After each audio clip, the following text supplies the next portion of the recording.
Hello, I'm Doug Muzzio. This is City Talk. New York City 2013, a tale of two cities, two tales of the city, both, neither.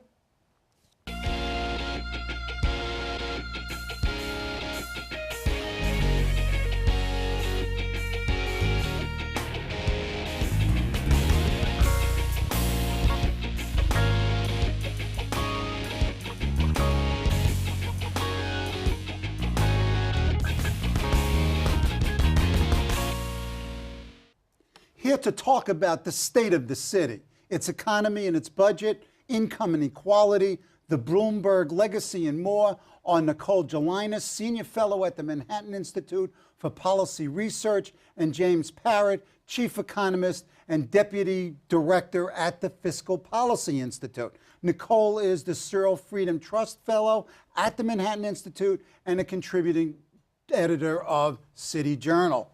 Welcome, both of you. Thank you for this mini seminar that I've just gone through, trying to understand what you two are saying. Tale of Two Cities. It's been the metaphor of the de Blasio campaign, and there have really been two tales of the city. One looking at the city through a certain set of lenses, and another looking at the city in another set of lenses. Let's look at this city. New York Times, September 19, 2013, Sam Roberts. Poverty rate is up in New York City and income gap is wide, census data show. Is there or are there two cities, at least metaphorically? James. I think there certainly is. I mean, we've always had rich and poor in New York City. New York City's not alone in having pronounced income inequality. This is really a national trend. It's been a little more pronounced in New York City, and it's really widened a lot since 1980, and particularly since about 2000. New York City has been fortunate in that it's had pretty good growth relative to other parts of the country and the country overall in the last few years, but very little of the benefits of that economic growth have been trickling down, far and wide in New York City. So we have the poverty rate continuing to rise. We have median family incomes continuing to fall or not improving, and most of the benefit of the economic gains we've seen have accrued to the very top. Nicole, agree with the assessment? It's really a tale of three cities. Go ahead. You've got the poor. The poverty rate can be very misleading because you have a big segment of the poor that has the best government services, really, of any city in the country and arguably in the world. You can be poor and live in a public housing apartment paying $435 a month to rent smaller apartments on the market in the same parts of Manhattan. You'd have to be making $150,000 a year to be paying your equivalent 30% of your income. So the lifestyle between people who are poor and who have these benefits and between people who are paying the market rate, not that much different when you think about where people live, where their children play, the cultural access that their children have, having the same museums, same parks, everything else in Manhattan. The real problem here is and then of course you have the wealthy, that's your other two of three cities. But let's not overplay this tale of two cities. You've got 20,000 people or families making over $1 million a year. The other 8,900,000 or 980,000 people not making more than $1 million a year. Most people in the city are middle class, making well below those figures. So mostly everyone is in the same boat, and it's the middle that we need to be worried about. Affordable housing in the middle, not enough middle class housing, not enough middle class jobs. But are the statistics that James cites and the statistics that de Blasio and others use, are these just lies, damn lies, and statistics? Or, in fact, is the income gap wide and widening? Is the poverty rate up? Almost irrespective of how you define it. Oh, no, they're certainly not damn lies or statistics, but people should keep in mind, you look at the poverty rate, if you've got a poor family who has a public housing apartment paying $435 a month, their children are able to go to public schools where Bloomberg has made the most historic attempt in history to improve the public schools. These kids have the benefit of very well compensated teachers, of 12 years of the mayor thinking about how to improve public education, not just through things like charter schools, but improving the public schools overall. You know, teacher salaries are up by nearly 50% at this point. So if the problem was poorly paid teachers with bad morale, that should have been fixed. It's hard to say in sum how much more money the city could spend on improving the lives of the poor. It really comes down to other ways of thinking about it at this point. So not a problem with the statistics, just a problem with interpreting them and figuring out what do we do with this information. James, what do we do with the numbers? And also respond to Nicole's analysis, if you would. I think that the real issue here is that there's a widespread sense that New York City is not living up to the opportunities that our economic wealth makes possible overall. On the point about how you measure poverty and so on, housing costs are a lot higher in New York City, but even when you factor that in, as the city does, the city's Center for Economic Opportunity uses an alternative poverty calculation that's been recommended by the National Academy of Sciences. So it factors in the higher local costs for things like housing. It also factors in the benefits, the non-cash benefits that people receive. So there's a factor in there for subsidized housing and so on. And even with that, according to that calculation, the poverty rate, the poverty level, what it takes for a family of four to live in New York City, is not $24,000, which it is at the federal poverty rate definition, but it's closer to 30. It's actually a little over 30,000 now, and the poverty rate is actually 2 or 3 percentage points higher than the 21% figure that came out last week. Okay. Now, what is the impact of this inequality, or what are the manifestations? Nicole, you mentioned housing. James, in your writing, you talk about housing as being a crucial variable. Let's now move to specifics. On November 6th, either Bill de Blasio or Joe Lhota will be the mayor, assuming that the Board of Elections can count the votes and we actually have a winner. He calls you up, each one of you, and wants a briefing from each of you. And this is what the briefing consists of: the state of the New York City economy and budget, now and looking forward, sort of the budget revenue and expense trends, budget outlook, those things, and opportunities and obstacles. James, well, and Nicole. That's a lot. That's a lot. You have we have about 25 minutes. Go. So I think number one, the advice is that the city's economy is fundamentally very strong. We're doing much better, relatively speaking, than other places. We've had 7.5% job growth compared to 5% at a national level. But our unemployment rate is still too high. This is the weakest recovery nationally that we've had since the 1930s. So there's a need to figure out how to assist the local economy in creating more jobs and more middle income paying jobs. So that's a tall order. To do that, I think my advice on both the economic and budget fronts is for the next mayor to convene an advisory group of prominent business, civic, and labor leaders, because he is going to need the advice of the real leaders in New York City. He's going to need their support in Albany and Washington, and he's going to need to hear from them in terms of what's possible and in terms of calibrating his policies and so on. So I think that will be an important input. There are lots of things the city can do with the budget. I think the city budget is not nearly in as dire straits as what's often made out to be. You know, it's worth spending a little bit of time thinking about the budget practices of the city. The city's had a balanced budget for 30 years. Invariably, the projection for the out-year budget is for a huge gap. Right. But if you look at how the year ends, it ain't the year ends with a surplus. Right. In an absolute magnitude, the same as the budget gap. Okay, now wait, just stop for, go. So that's a result of, prudent budget practicing that has a very conservative bent.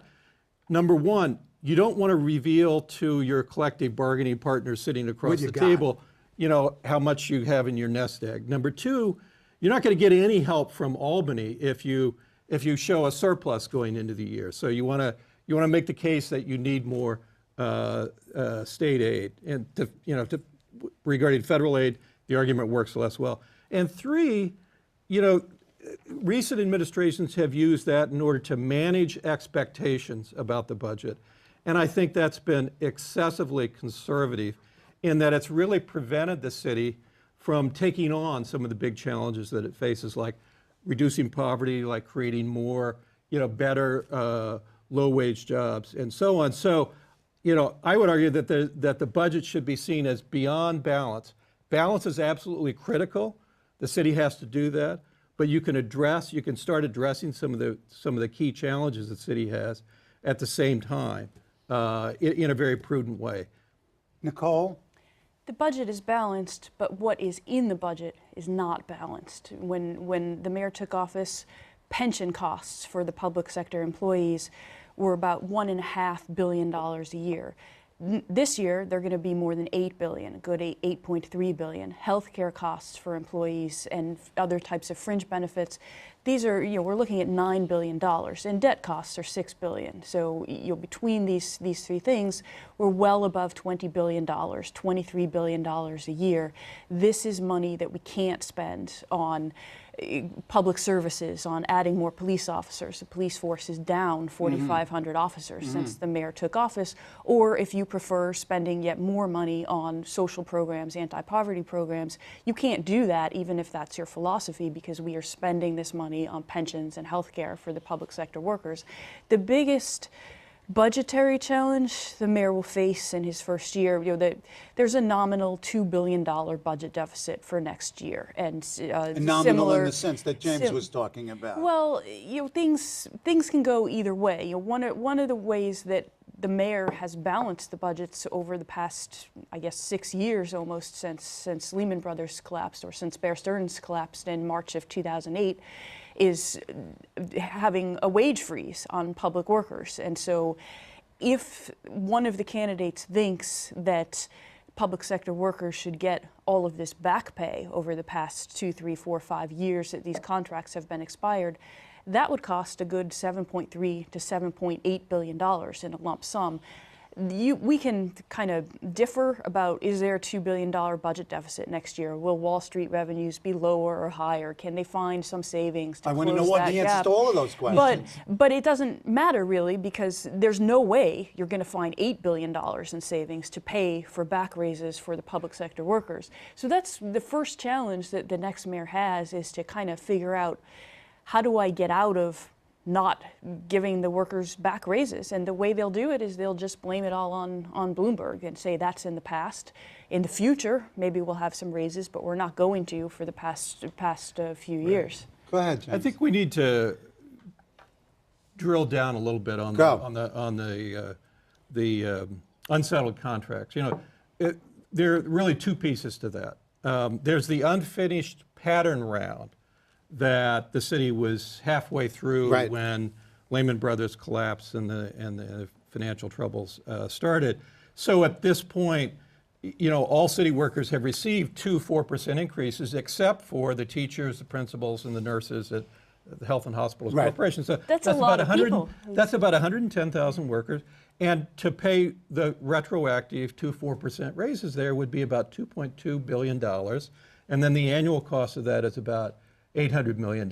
So to settle that and bring that up to date through 2013 would be $3 billion. Okay, so the $4 $3 billion, $7 billion, go ahead. is the amount that would take to pay increases at the cost of living to all of the workers in the latest round, not the last round. And it's really been in the city's interest over the past 30 years to maintain a pattern bargaining approach. So I don't see that there's pattern bargaining for the viewers.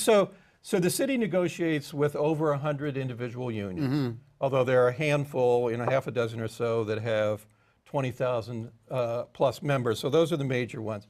Usually the city will settle with one of those first in a pattern that it thinks it can then apply to the other unions.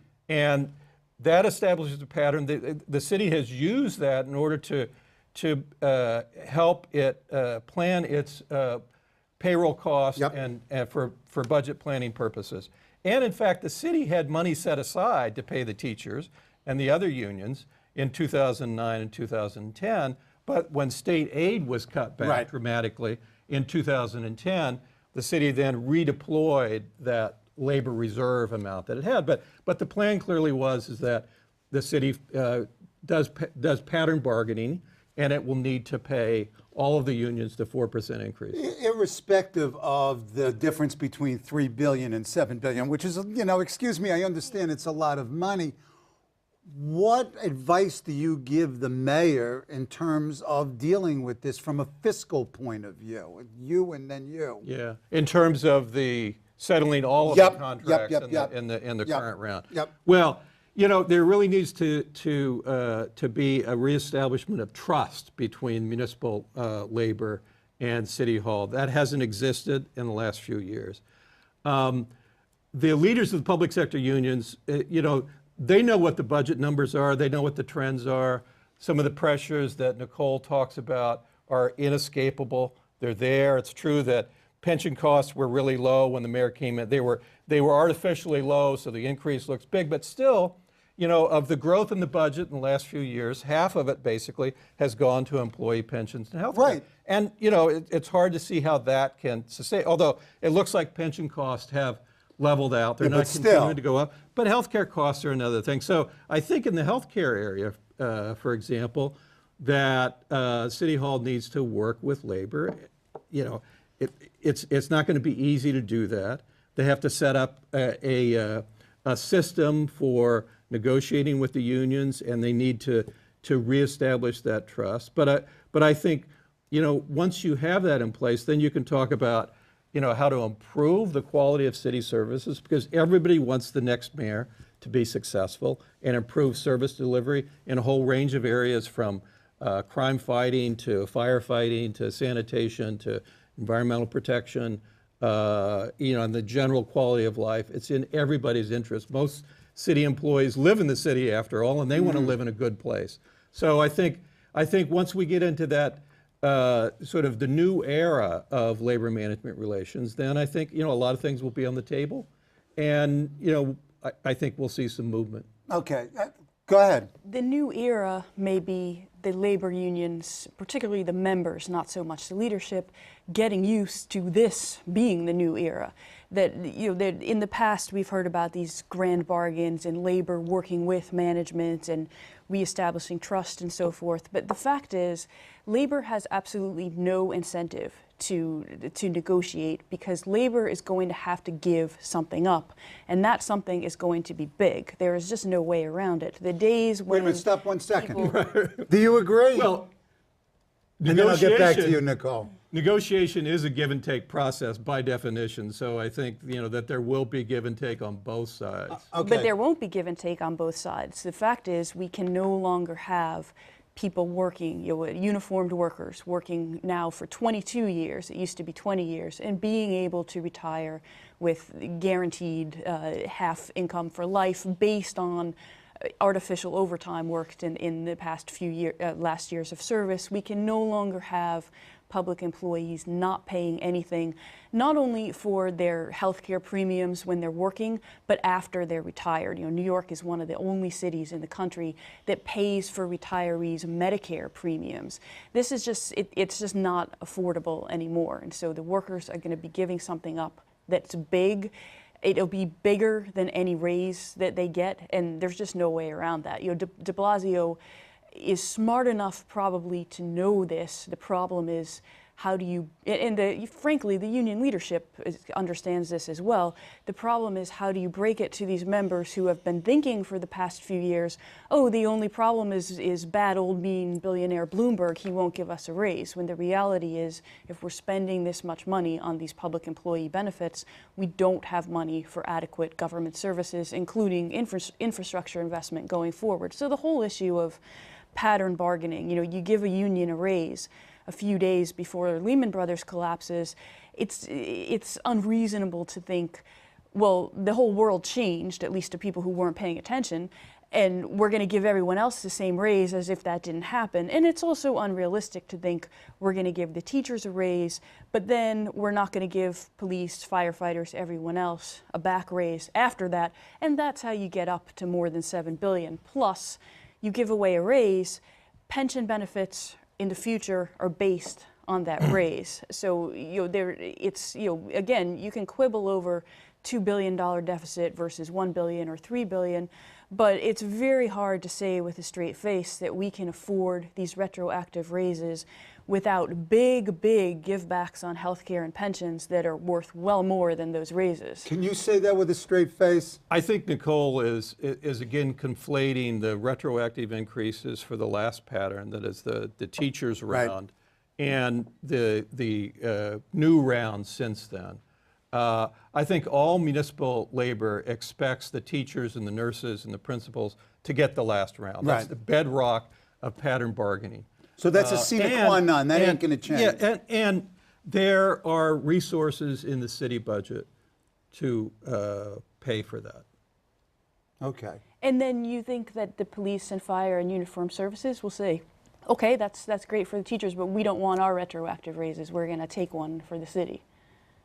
Well, then a new round of bargaining starts where there's no pattern. And I think, that depends upon, a new mayor establishing good ground rules and the rapport with the city union. So, I think that's, it's a case of, the settling the last round according to the pattern is one thing, and the new round is part of the new era. We're all assuming in some sense that the city government in some way can actually influence the economy and jobs. But isn't that power really mitigated by the state and national governments? What leeway does the city actually have to accomplish, for example, de Blasio's goals or his constituency's goals? Yeah. Well, New York City's economy, if you ask me this question generally about, the average city in the United States with maybe 200,000 population, I would say they don't have a lot of independent room for action. New York City's economy, though, is 5% of the national economy, by far the largest city in the country. We start from a very strong place. We've had the fastest job growth among the 10 largest cities in the country in the last 6 years. Mm-hmm. We have replaced Boston as the #2 tech city, and so New York City has a lot of things going for it. So it's important for a mayor to maintain that competitive edge, and so you do that through having a lot of partners. This leadership group that I talked about before, made up of private sector leaders in the civic community and in business and in labor to help. Develop the right ideas that you need. The city budget can be used to help raise the low end of the labor market in New York City. The city contracts out $10 billion worth of services. Half of that goes in the nonprofit social services area. That affects 250,000 workers in New York City. That's one of the lowest paid sectors overall. We know from everything about the way society functions that low wage workers are dependent to some extent on public services. So we're actually because we've kept wages low in that sector, we've added public sector costs to that. So I think we need to use the city budget, work with the nonprofit sector, figure out how to make those workers more productive so they can earn a better salary, create career ladder opportunities. We need to restore the job security provision to the private school bus workers contract. We need to pay child care workers who are in the private sector. They work for nonprofit child care centers. They're not city employees. They haven't had a contract settlement in years. Okay. Now, what do you do? What's your advice? We just heard James's sort of his agenda, if you will. What's your advice to, let's say, Mayor de Blasio? The most practical thing the next mayor can do is to improve, to fix the problem of inequality of quality of life. In other words, if you have money and you live on East 78th Street, it's quiet at night. There's not a nightclub playing illegal noise. There's not construction workers illegally starting work at 6 when they're not supposed to start until 8. if you live in a middle-class neighborhood or a poorer neighborhood, none of these codes are being enforced. You've got illegal construction, dangerous construction, illegal noise. You've got all kinds of things, laws that should be enforced that are affecting your day-to-day life. And so it really raises the stakes. Being poor doesn't just mean you can't afford a TV. If that were the case, then nothing wrong with being poor. You know, it makes sense that poor people can't have the nice things that rich people have. But just because you're poor, it doesn't mean you shouldn't have the law enforced, that when you call 311, this isn't just ignored. The biggest thing the next mayor should do is start a civilian enforcement team for quality of life violations and go out proactively and say, we know this construction site starts early, we're going to shut them down. We know that this bar is making residents in a 2-block radius miserable, we're going to shut them down. Right now, they monetize the bad behavior. In other words, you can idle your truck, you can work too late, you just pay a big fine to the city. The goal shouldn't be monetizing this bad behavior, it should be stopping the bad behavior, and you improve everyone's life, and it doesn't matter quite so much how much money you make, because you don't have to escape the city's failure to enforce the law. Okay, we only have a minute or so to go, and I have about 900 more questions, so you're going to have to come back. If let's say Bill de Blasio or Joe Lhota calls you up on November 6th and says, I need one piece of advice. Where should I put city resources? Where do you put it?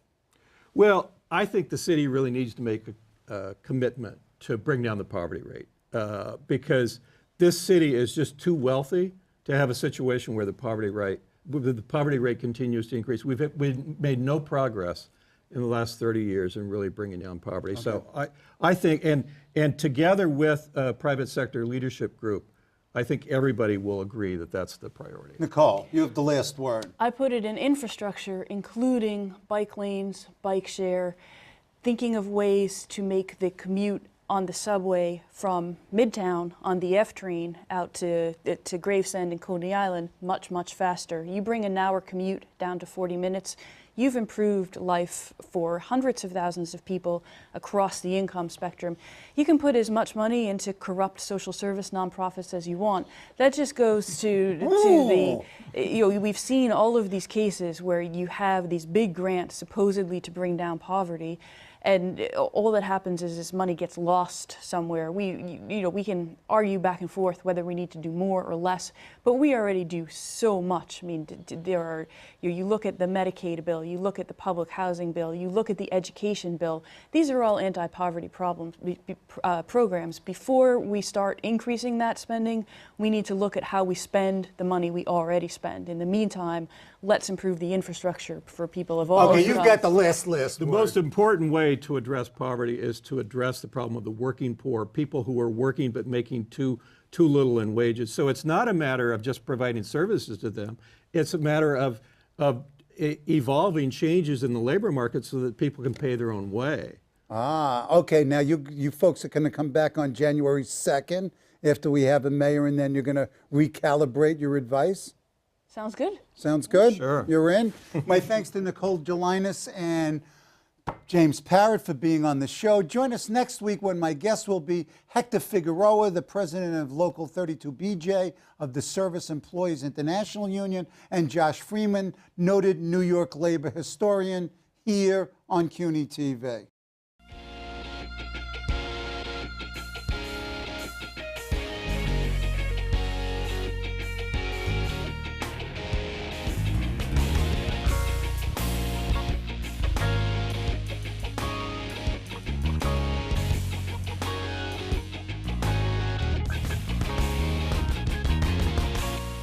Hello, I'm Doug Muzzio. Let us know what you think about this show. You can reach us at CUNY.TV. When you get there, click on the bar that says Contact Us and send your email. Whatever it is. Thanks, no thanks, obnoxious, do it. Send it.